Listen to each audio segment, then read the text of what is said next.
الحمد للہ رب العالمین وبه الصلاة والسلام على رسول الامین وبعد. عن جابر رضی اللہ عنہ یقول سمعت رسول اللہ صلی اللہ علیہ وسلم یقول طعام الواحد يكفي الاثنين وطعام الاثنين يكفي الأربعة وطعام الأربعة يكفي الثمانية. رواه مسلم. حضرت جابر بن عبداللہ رضی اللہ عنہما سے روایت ہے، کہتے ہیں میں نے اللہ کے نبی صلی اللہ علیہ وسلم کو یہ فرماتے ہوئے سنا، طعام الواحد یکفی الاثنین، ایک آدمی کا کھانا دو لوگوں کے لیے کافی ہو جاتا ہے. اگر آدمی کے اندر ہمدردی ہو، نثار کا، قربانی کا جذبہ ہو تو ایک آدمی کا کھانا ہو تو دو کے لیے کافی ہو جاتا ہے.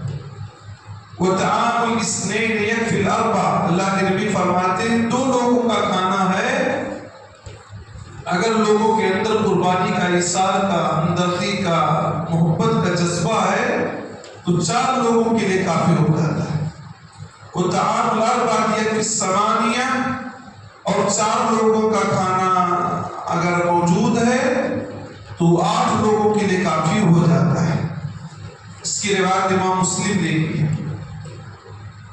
حضرت ابو سعید خدری رضی اللہ عنہ فرماتے ہیں کہ ایک مرتبہ ہم لوگ کسی غزوے میں تھے، ایک آدمی اپنی سواری پر آتا ہے اور اترتا ہے اور اپنی نگاہ کو ادھر ادھر کرنے لگتا ہے، ادھر ادھر دیکھنے لگتا ہے.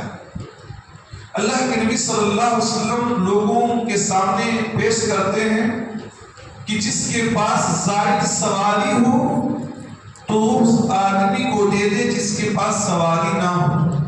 یعنی کسی کے پاس ایک سے زائد جانور ہو، ایک سے زائد اونٹ ہو، ایک سے زائد گھوڑا ہو تو دوسرے کو دے دے جس کے پاس سواری گھوڑا گاڑی نہ ہو.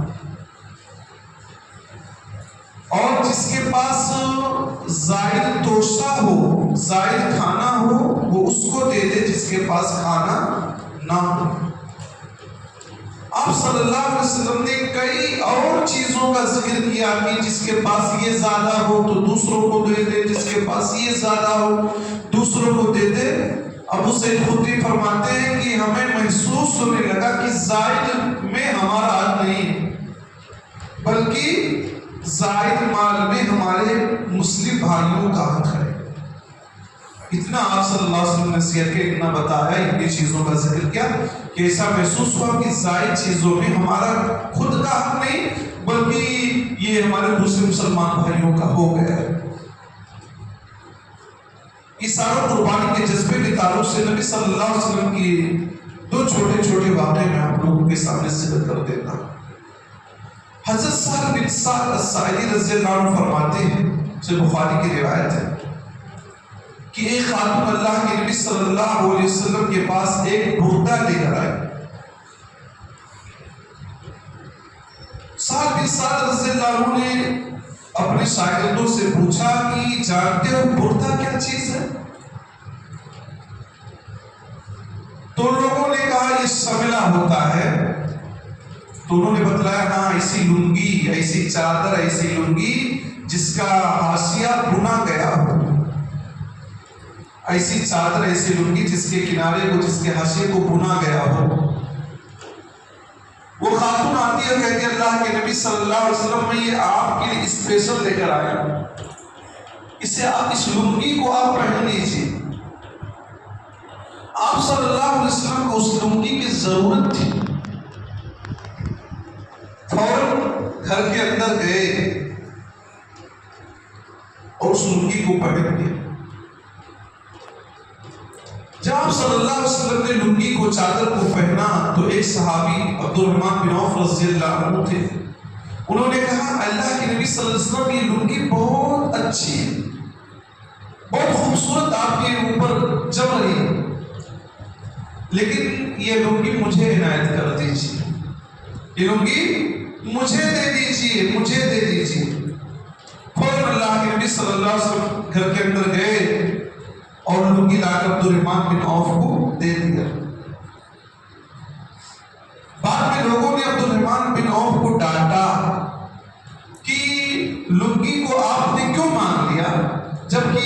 نبی صلی اللہ علیہ وسلم کو لنگی کی ضرورت تھی اور آپ نے اسے پہن بھی دیا تھا، اور آپ جانتے ہیں کہ نبی سے کسی چیز کو مانگا جائے تو آپ انکار نہیں کرتے.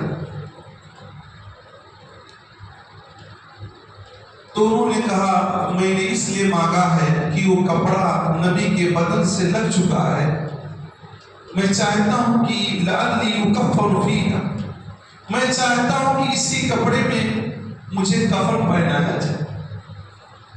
جو کپڑا نبی کے بدن سے ٹچ ہو چکا ہے اس کی برکت میں چاہتا ہوں، اور اس کی برکت کا طریقہ یہ ہے کہ میں اس کپڑے کو کفن کے لیے استعمال کروں گا، اسی لیے میں نے اللہ کے نبی صلی اللہ علیہ وسلم سے مانگی.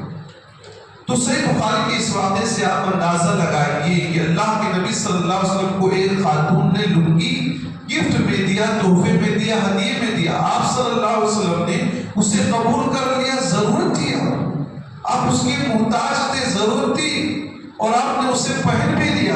لیکن ایک صحابی نے جب مطالبہ کر لیا، ڈیمانڈ کر لیا، تو گرچہ آپ کو ضرورت تھی پھر بھی آپ صلی اللہ علیہ وسلم نے اس لنگی کو اس صحابی کو عنایت فرما دیجیے. ذرا سوچیے، اپنے حالات پہ جائزہ لیں کہ ہمارے پاس جب تک چیز سڑ نہیں جاتی ہم باہر نہیں نکالتے. چیزیں سڑنے لگتی تو پڑوسیوں کو جاتی ہے، مسلمان بھائیوں کو دیتے ہیں.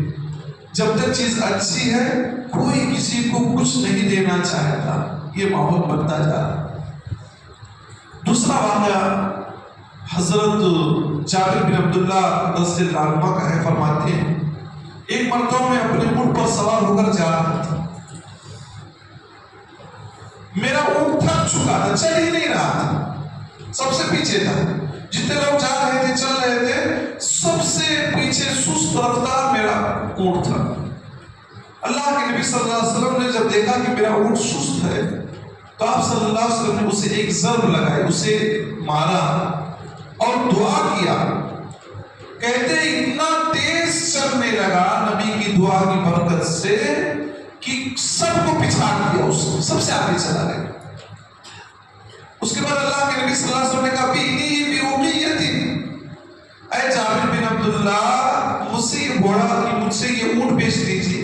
ایک اوقیے میں 40 درہم میں اس گھوڑے کو، اس اونٹ کو 40 درہم میں اس اونٹ کو مجھ سے بیچ دیجیے. تو میں نے کہا میں نہیں بیچوں گا.